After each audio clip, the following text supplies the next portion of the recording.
Welcome to the National Pulse. I'm Raheem Kassam, editor-in-chief of thenationalpulse.com, and a great big welcome to the people who are on the National Pulse website right now watching this live. The URL is thenationalpulse.com/TV, and we've actually built in a live chat function into the site, because I know so many of you love that when you watch on YouTube and you haven't necessarily been able to get it without going away, where if you go away from YouTube, and we don't want you necessarily to be giving your clicks to Google, who are repeatedly trying to censor us and take our shows down.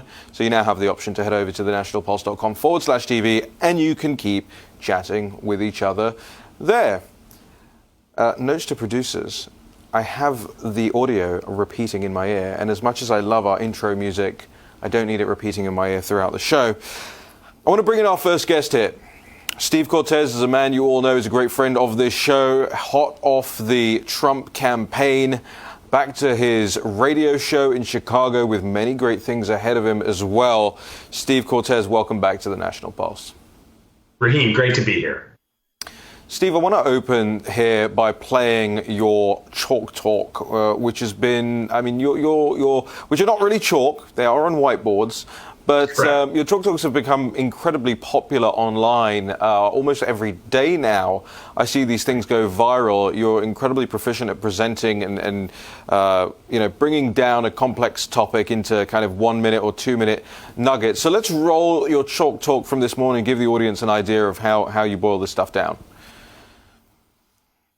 A lot of great news for the U.S. economy lately. Yesterday, I spoke about the new all-time high in the Home Builder Index. The equity markets are reflecting that, and the Dow Jones Industrial Average this week just hit an all-time high, just shy of 30,000. I think we're going to get it soon. We might even print it by the time you watch this video. But I want to point out that the U.S. is the standout when it comes to stock markets among the world compared to our industrial peers. We are truly the exceptional nation in every way, including stock markets. Let's look at this. Is stock market returns since the March lows. Now, stock markets have done great globally since the March lows, but who's done the best? The United States. Capital is absolutely pouring into the U.S. recovery story. Let's compare the returns. If you see here, our 66% return on the S&P 500 from the March lows is substantially higher than peer countries, even more than doubling the performance of many of these places. What I think is even more important looking at equities is not the overall number, but the sectors within the United States. I just mentioned housing. Home builders hitting an all-time high.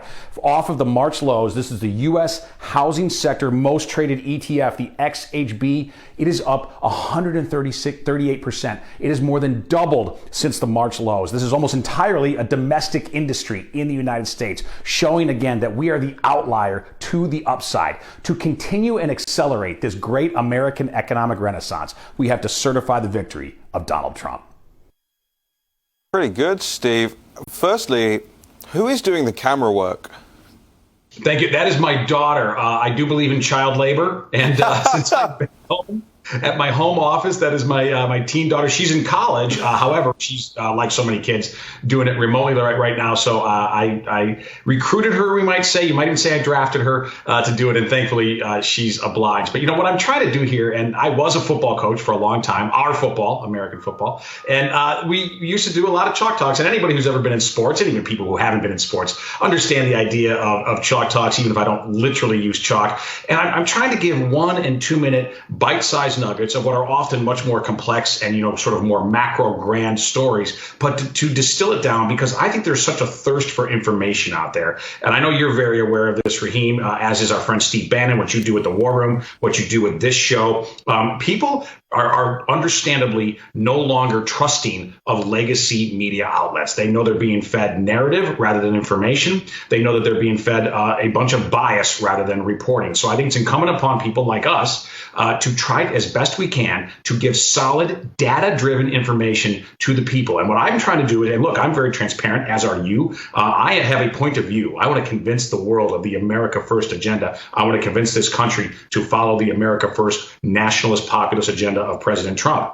But I want to do so not just with sloganeering, but with hard data points. And there's no refuting, for example, those stock market returns that I put on my whiteboard today. The United States is far and away the outlier of the world. We are truly the exceptional nation in every way. And that's not just my opinion. It is the opinion of global capital allocators. And that matters, Raheem, because when the rubber meets the road, when people all over the world and very sophisticated institutions around the world have to decide where are they going to invest their capital, overwhelmingly, they have decided during the Trump administration that they're investing it in the United States. And for very good reason, they have been paid back handsomely. For example, the way our housing market is exploding. You don't see anything like that happening right now in peer countries. That is not happening in Europe. It's not happening in Japan. It's not happening in China. It's happening here. But I also want to warn the people. I'm not trying to be dour about this, but I feel I owe it to them to warn them. This will not continue if we succumb to this narrative, this fake narrative, that Joe Biden is the president-elect of this country, because he would bring crushing taxation,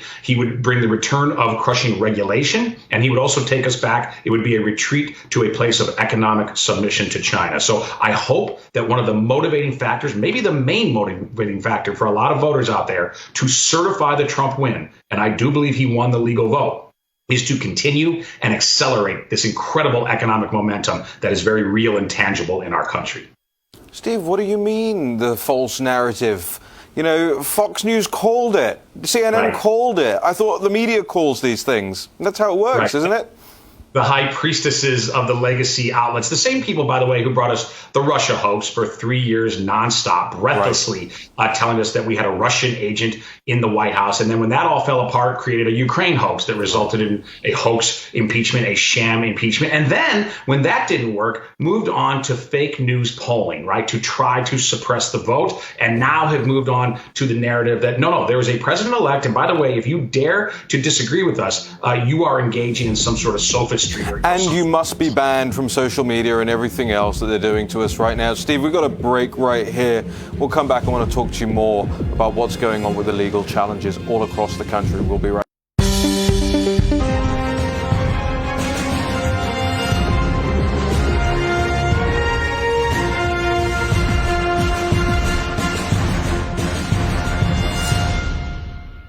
I was telling Steve Cortes in the break, we've got to be very careful about not becoming the stonks meme. For those of you that don't know the stonks meme, that is a man in a business suit standing in front of a board with lots of graphs and just going, the stock market's going up.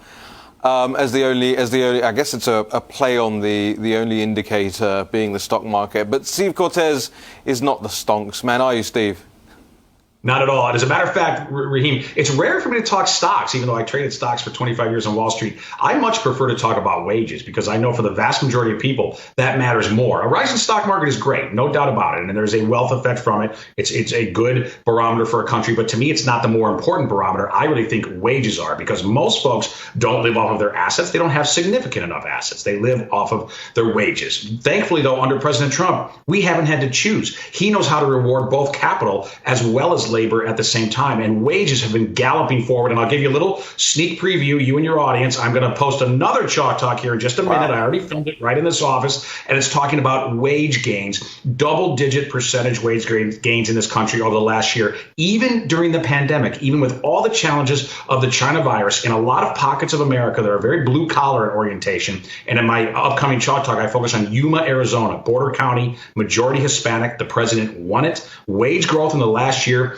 was 12% there year over year. To put that in dollar terms, because these are working class folks, that means about an extra $100 per week in their pockets over just the last year because of the policies of President Trump. So to me, that matters more than stocks. I won't become a stocks meme, I sure hope.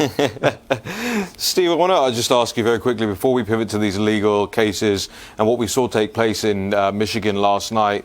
I just want to ask you about Bitcoin. And I know you're not necessarily a big Bitcoin guy, but I've noticed the movement in Bitcoin in the last couple of days really ramping up. Why is that? Is that uncertainty based? Is that Biden based?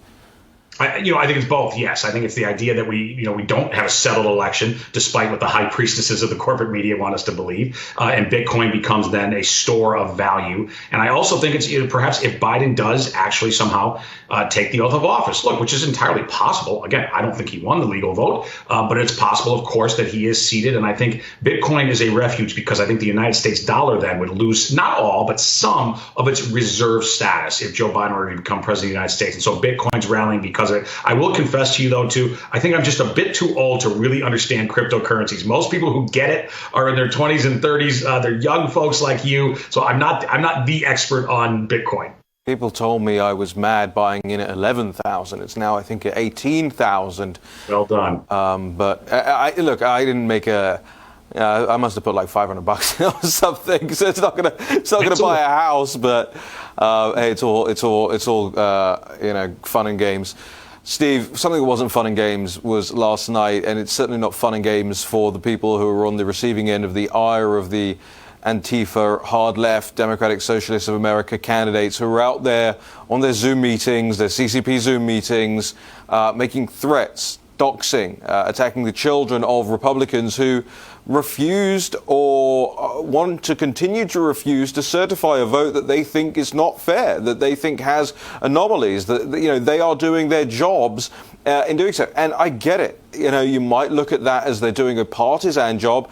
It's a partisan split way of doing things. That's the way this operates. Go and look at the book Ballot Battles that the Transition Integrity Project was hyping before the election, and the front cover is literally just red and blue, and explains over the course of that book how the discontent on both sides on how the votes are counted, how that plays out. And it is a partisan way of doing it. So I get that. But when in this country did the legislators and officials like that start getting their kids threatened because they didn't do what the other side wanted? No, listen, it's just outrageous. This is really even just beyond cancel culture. I mean, this is intimidation. These are fascist tactics. I mean, they really are. When you bring their families into it, and what the left did here in this case in Wayne County, Michigan, which they so often do, when they don't have an answer on the facts and when they don't want to actually debate policy, what do? There's a very natural default to racism. We are going to demonize and effectively cancel you as a person. And we're going to make it so unpopular for you, so uncomfortable for you to operate in society that you will be forced through social pressure, through political pressure to change your view. Now, there was no indication at all that race played a part in these brave election officials saying, wait a second, we've got real problems with the vote in Detroit. And that's not a race-based analysis. That's a fact-based analysis. Let's remember, by the way, we're talking about Detroit. We're in the stadium there, the TCF Stadium. They were literally papering the glass so that nobody could see in to the counting rooms. Neither people nor cameras could look in. So that alone should certainly raise a lot of alarms for a lot of sensible people. And I give them credit. These, election canvassing officials, let's face it, this is not generally a high profile position. These are normally sort of functionaries of government. I give them a lot of credit for being strong citizens and at least initially standing up and taking a stand in favor of fairness and accountability. What happened after that? Was it just the intimidation that convinced them to reverse themselves, or at least partially reverse themselves? They say they still do want more answers. We don't know, but the tactics are reprehensible. It's really unfortunate. It shouldn't be happening in the United States in Trump's second term. And I do believe there's going to be a Trump second term. I think we have to work on this as a culture, that we can't allow this kind of cancellation and threat of cancellation. But secondly, we have to work on big tech, because big tech facilitates so much of the reprehensible tactics that we saw employed in Wayne County, Michigan. There's a reason that people like Abraham Ayash, who was the one talking about the kids of the Republicans, and Ned Stabler, there's a reason they stay hyper-local in their politics, and that's because they develop this kind of strongman mafioso type grip over local politics. But we now see how that local side can have a major impact on a federal, on a national level. Steve, when we come back, I want to ask you about something that is actually a really interesting subject to me, and I know it's going to become an increasingly interesting subject as Alexandra Ocasio-Cortez, no relation, I think, bears down on Joe Biden if, as you say, Joe Biden somehow manages to take the oath of office and become the president of the United States. AOC has pledged, and others are pledging, to force them to erase, forgive student debt. And who's going to pay for it? We'll be back in just a moment. I'm Raheem Kassam with Steve Cortes. Stick around. And in the break, head on over to thenationalpulse.com. We'll be right back.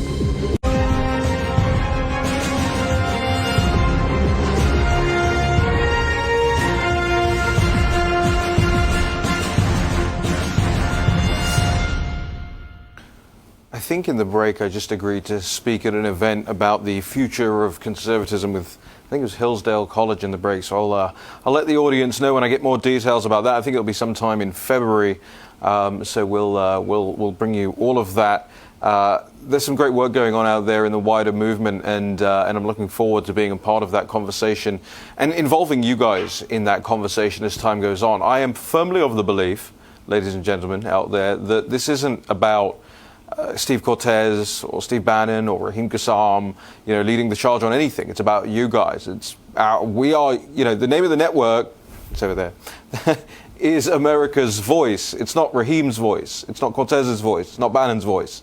This is about you, and I want you involved. And if you want to get involved, you know where to find me on social media. Hit me up. We have a live Discord chat channel where I talk to all of our National Pulse members all day long. Believe me, I think some of them can't believe how much I'm chatting in there. I think sometimes they want me to get back to the hard grind of running the site. And if you want to join up, it's thenationalpulse.com/support. I want to go back to Steve Cortes now, because some of the conversations that we're going to be having over the next couple of months, Steve, especially if the Democrats get their way, is about how to combat their radical socialist proposals. And one such is the forgiveness of student debt. Now, it sounds lovely, doesn't it? It sounds fluffy. It sounds just so caring. Student debt, just make it free. Don't worry about the hundreds of thousands of dollars that you've racked up on your gender course, your gender studies courses over the last couple of years. The government will forgive it. But it's not the government's to forgive, is it? It's the people's debt at the end of the day. And it's the people's debt that I just don't believe that most ordinary working people out there who are supplying so much in tax revenue to this nation would want to forgive. Your thoughts? Right. Now, listen, I completely agree. And you're right. I call this reparations for gender studies majors, because that's really what it comes down to. And by the way, Chuck Schumer has publicly said that if they can't get it through the Congress, if they do not control the Senate, which I don't believe they're going to, that if they do have a President Biden, that he should simply do it by executive order. So that is a harbinger of where a Biden administration would go. And I hope that motivates all the citizens and deplorables out there to work very hard to make certain that that doesn't happen. And regarding this topic, there is part of me, I don't want it to happen, of course, as an American, because I just think it's fundamentally wrong. But the partisan part of me, Raheem, would almost welcome it, because we in the GOP are already becoming a workers' party. And the America First cause is a workers' movement in this country, a workers' movement that transcends race, geography, ethnicity. If they were to do this, the Democrats, it would push so many more workers our way. It would really be unbelievable. Only a third of Americans have a bachelor's degree or higher. So think about that, first of all. It is a distinct minority of Americans that have an undergrad degree or higher than that. To then from there say that the percentage of those who still have student debt, that they deserve that to be relieved, is the ultimate in just a transfer payment from working people to people who in many cases really don't even need the assistance. And I'll tell you, listen, I'm somebody who took on a lot of student debt, paid it off. Do I get a check? Do I get a refund then because I paid mine off? Or how about the person, by the way, who never took on debt at all, who perhaps could have gone to a fancy college, but decided to go to community college and work their way through and go at night so as to not take on debt? Are we going to tell that person now that, hey, you're sorry, you're just out of luck, John or Jane Doe? It's ridiculous. On top of that, let's talk about what is this debt actually bought? In other words, what did the consumers of colleges get? In most cases, it's nothing. It's zero. Okay, I went to a fancy university. I went to Georgetown University. The only valuable thing that I learned there was on the football field. Thank God I played sports. If I didn't play sports there, it would have been a wholly useless experience. I mean, don't get me wrong, a lot of fun, playing beer pong, hanging out. But in terms of actually cultivating the mind, nothing happened in the classroom. And I'm old. This was 25 years ago. It's gotten demonstrably worse since then. So the idea that the U.S. taxpayer should subsidize these kinds of institutions, which are nothing more than indoctrination camps to coddle grown babies and try to inculcate them with secular humanist ideals that are wholly anti-American, please. This is ludicrous. It should never happen. I don't believe it will happen. But again, the partisan in me says if it does happen, wow, what an opportunity. I mean, AOC, if you want to serve this up to us, believe me, we won't lose elections once we have this as a cudgel to convince the American people that we're truly the Workers' Party. And Steve, a really important follow-up question to that. How good are you at beer pong? Pretty stinking good. You know, I can play ping pong pretty well. All right, well, challenge accepted. You know, you hit upon something there, Steve, which is really important. And that's about leveraging the ordinary U.S. taxpayer, whether they've gone to college or not, to underwrite what's effectively trash education now, right? It's Marxist education, it's Gramsciite education, it's the gender studies, but it's also everything else that goes along with it. You know, people have told me, people who are in college right now, have told me that, their studies were deferred this year if they simply told their lecturers that they were too busy protesting in favor of BLM to attend online courses and attend online exams. That's the kind of education, but this is intentional. This is not stupidity on behalf of the left. What they're doing is they're taking the hard-earned money of I don't even say the deplorables. It's way beyond that. It's of the left, it's of the right, it's of no politics whatsoever. It's ordinary people, it's migrant workers who have come into this country and built their own businesses and pay their taxes and do everything the right way. It's taking from them and handing it to these colleges for their big fancy buildings and to build new statues because they're busy tearing the old ones down and teaching the kids that America sucks, the West sucks, the colonialist past. We should all hang our heads in shame and grovel before the feet of people who had nothing to do with slavery. But yet, activists in its name, in anti-slavery's name anyway, despite having had nothing to do with it. Steve, we've got about a minute left here. I think you're absolutely right. It plays right into the right's hands. But my concern is always, is the right smart enough and switched on enough at the moment to leverage it? Right. We need to be smart enough. And to your point, the left has played the long game here, and they played it pretty successfully. It's time for us to think that way, particularly if and when we get a second Trump term. I would also point out, by the way, the taxpayers are already massively subsidizing universities, including private ones. A lot of people don't realize that. Massive federal taxpayer subsidies for private universities. I believe that should be addressed in the second Trump term, because you're so right. The return on investment is not just zero. It is a negative return on investment because it actually teaches people to hate our country. I think the riots we saw this summer were emblematic of that. I call them the 1619 riots. They were rooted in this kind of mentality that comes out of our universities. So let's get after it. I agree with you, Steve. We've got to bounce. Thank you so much for joining us here today. How can people follow you on Twitter? I think we lost. Cortez with an S. Parler. My name is Incorrector Steve. All right, there you go. We'll be right back after this short break.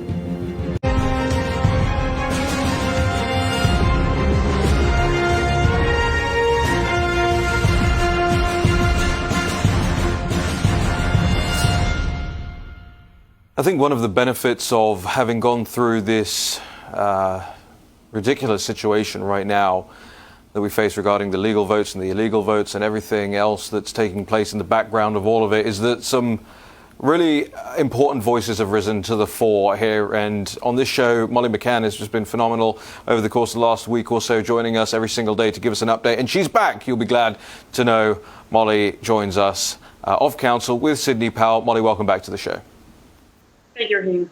I don't mean to say that you weren't a voice in and of yourself before, but you know, I think in the same way that hundreds of thousands of new visitors have come to the War Room, to this show and beyond, especially given another network's attitudes towards all of this, I think more and more people are looking forward to your commentary. So take us away. We're in Nevada with you today, right? Yes. So Nevada has been a disaster. It's giving a new dynamic or a new idea to the idea of the Wild West. And in Nevada, the Trump attorneys have filed suit on behalf of the Trump electors against defendants, the Biden electors. And the laundry list of misconduct and illegality that they have listed, it would take me your whole show to go through practically. You're more than welcome to it. Well, thank you. But just to go through some of the primary areas that are problematic, the General Assembly in Nevada met after its primary and before the general election to sort of lay out, to detail the rules for how they would deal with the massive mail-in ballots.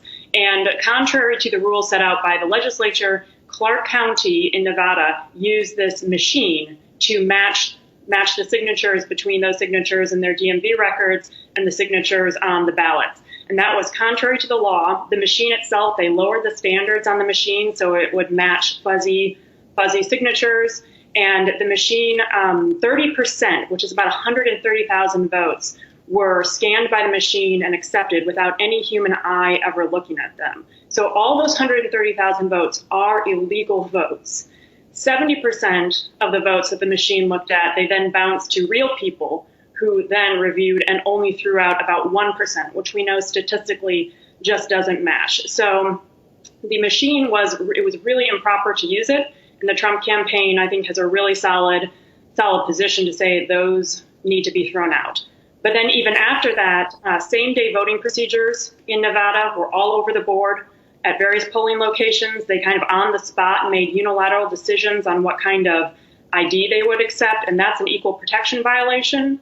And then finally, in sort of my miscellaneous category, among the other illegal conduct that they participated in, the Democrat Party incentivized voters with gas cards. Particularly, they did an outreach to the Native American communities, and they incentivized voters with gas cards or raffle entries. That is a violation of federal and state law. So across the board, Nevada is an absolute mess, Raheem.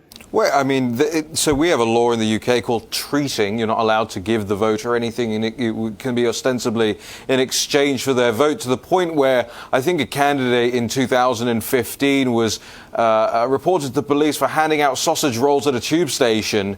I think he was just being nice. It was a cold day, and he was giving out sausage rolls, which are, some of the best English food out there. And yes, there's lots of good English food. Thank you very much to the audience thinking that there isn't. But Molly, so there are laws against that in the United States, but they were just flagrantly breaking them? They were flagrantly breaking them. And frankly, from top to bottom, using AI when the legislature had no provision to use machines to check these signatures, all the way down to incentivizing voters, they have broke the law in every possible direction. And the prayer for relief in the suit is actually to give the election, to rule in favor of Donald Trump, which you can do legally in Nevada. You can, apparently there's a law that the legislature passed that the court can determine and give the vote to Donald Trump, or it could nullify those votes and send it, and we wouldn't get any electoral votes out of Nevada at all. But Nevada has hopelessly fouled up, no offense, fouled up the election. You talk about 130,000 votes here in this machine. How many votes is Joe Biden ostensibly up by in Nevada? Approximately, I believe, 35,000. Right, in 33, maybe 35, around 30,000 votes. Yeah, so it's a pretty significant thing here. I mean, this isn't like clawing back a third of what Trump is, we're told, behind, right? This is a significant number of votes we're talking about here. Correct. Frankly, one remedy that they didn't ask for, but I would think that the court could do, it could just say those 130,000 votes that only the machine looked at, that is an absolute violation of Nevada statute. They're out. And I would think, I don't know, I guess I'd have to see the breakdown, but given that many votes, 130,000, and there's only a 30,000 margin, I would think it would sort out in Trump's favor. So when you take a step back from all of this, and I know you're watching it closer than anyone else right now, and you're doing a daily update on your website, feel free to refer people there into your Twitter account. I want everybody to go over there and follow and support your work. But when you take a step back from all of this and you look at the broader picture across the country, where are you in terms of a sense of confidence about the suits? Do you think they're being treated fairly in the courtrooms? How do you react to places like Michigan last night? Give us Molly McCann's 50,000-foot view of this.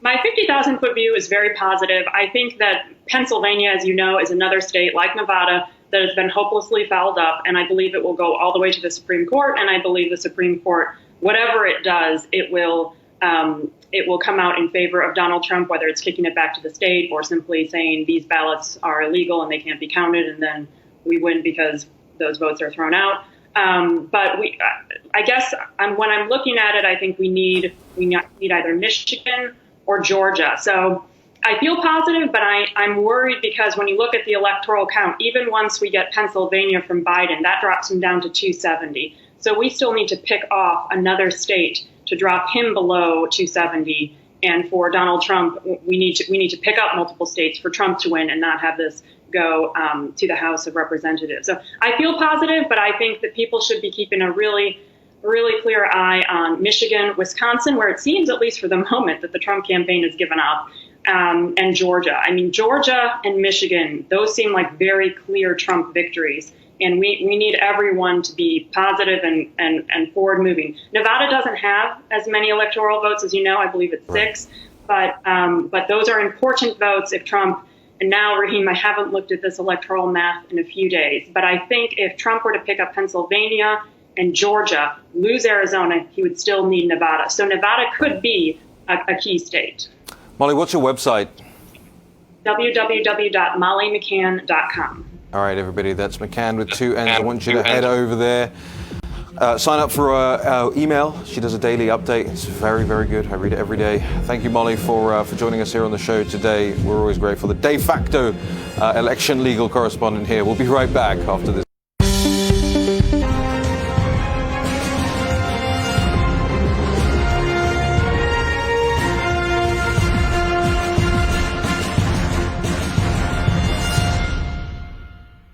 Well, again, I want to say a great big welcome and thank you to the people who are joining us on the nationalpulse.com/TV. We've implemented a little chat function on there because I know a lot of you like to watch this show and chat amongst yourselves and give us real-time feedback, and I watch it in real time in the breaks as well. Like to jump in there with you.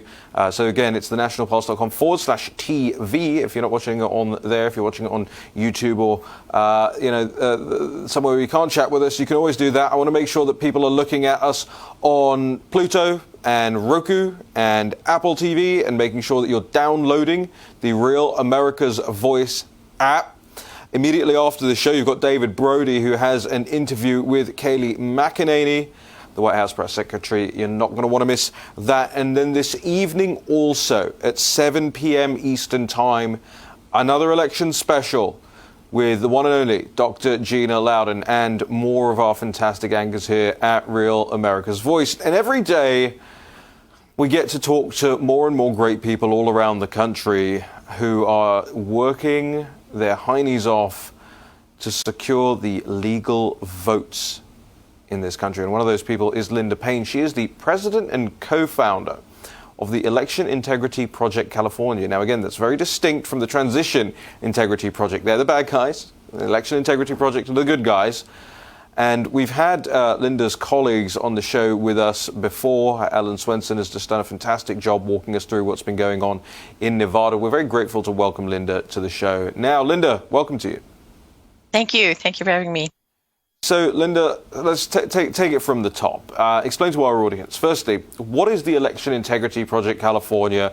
You helped co-found it. Why did you do that? It sounds like a lot of hard work. It sounds like a lot of stress, a lot of agony, a lot of paperwork. Tell us about the project itself. Great, all of the above. We started the company in 2010 after many of us in the southern counties in California observed the polls for the first time, realizing we didn't really understand how the system worked. We were so alarmed at what we saw that we got on a call with an election law attorney in California and provided them information with what we saw, and we asked what we could do about it. So that is a long story in and of itself, but the bottom line is we were told that to correct the issues in California, it would require a citizen effort. The center point would have to be integrity, and we would need to document it as a nonpartisan effort. Otherwise, it would just become political.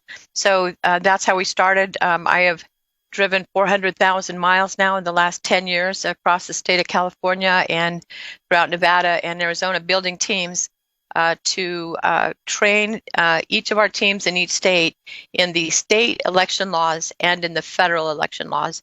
And then what we do is we train citizens. This year we trained about 3,000 in California to go to the polls and observe. Can I ask you this, Linda? Because I get asked a lot from viewers of this show, from people on social media, from people in our National Pulse chat channel and all of that. I get asked how people can get involved. And your group sounds like one that, you say you've been training people. How do people, if they want to lend their time, maybe some expertise that they have, how do they get involved? They can go to our landing page, www.eip-ca.com. You'll see an icon for the 4 states where we have teams working, and you can click on California or Nevada. Those 2 states we are allowed as citizens to observe the election process. Unfortunately, Arizona does not allow that. You have to be part of a political organization, and Arkansas is the same issue. So if you click on California, you'll see a link that says volunteer, and that's how you get started. So let's go into some of the detail about what you guys are doing at the moment, specifically about the last-minute emergency regulations that were implemented that you took note of and I believe have some choice words about. Talk to us about that. Yeah, one of our attorneys was doing some research for me, and he actually came upon them. They were supposed to be made public, but they weren't. And so these came about as an election or new election law that was passed in 2016 that required Secretary of State Padilla to add some additional guidelines or regulations that would hopefully standardize ballot matching and vote by mail ballot voting. Because in California we have 58 counties, and probably each of the 58 counties has a variation of the way that they process ballots. Unfortunately, Padilla did not do anything about it, and so he received a letter from a group of organizations that are election integrity type organizations, but not us, and they pressed him into creating some kind of standardization. The unfortunate thing is the standardization that he threw up there on September 28th, 29th, not only it standardized the processing, but in a way that almost eliminated ballot verification. Wow. Because what it required is when a clerk is sitting at a screen, like I am now, they're looking at a screen with 4 voter registration affidavits, and they have the signature. And then as the vote by mail ballots come by, they match them. And they have a certain amount of time to look at them and then determine do they match or do they not. Right. And if the clerk determines they need more scrutiny, then they put them in a box where they go to a second level of scrutiny. One of the 14 regulations that was passed now requires the clerk to bring 2 additional clerks from their workstations to come and review the questionable signature, and then they must agree beyond doubt that it doesn't match. So what we saw, and we've now almost have 1,000 incident reports coming from our volunteers who have observed the process and have been prevented, but those who get close enough are able to see that rather than pausing to look at the signature matching, they're just whipping the screen by because they don't want to have to stop the process to have 3 additional clerks watch them. In fact, we're concerned enough about that we would like to, right now we're considering doing an audit of several counties where we know there are very closely run congressional seats and other California seats. And based on what we documented happening in 2018, we know that there were 14 Republican seats flipped after the election, and that's right. Because California allows ballots to keep coming in for 17 days. And California really is the testing ground for the radical left as far as implementing these things are. That's why it's so important. A lot of people think, what are we worried about California? We can't do anything about California. California's crazy. Well, maybe that's the case. Maybe actually it's winnable at some point in time, but really we should be paying very close attention to it because it's where they test all these things. We'll be back with Linda Payne.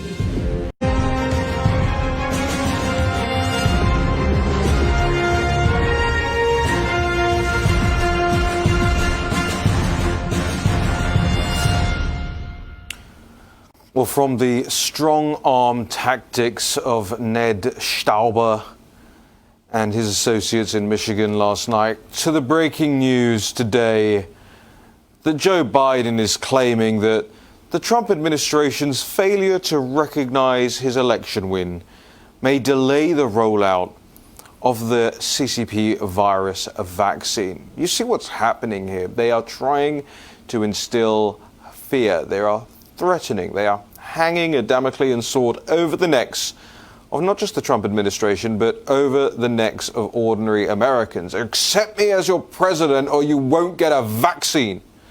Well, it's a good thing, Joe Biden. We don't want your vaccine. I don't want your vaccine. I don't want a rushed vaccine. I'm not an anti-vaxxer. But how many people out there legitimately look at this thing and go, oh yeah, fine, shoot me up?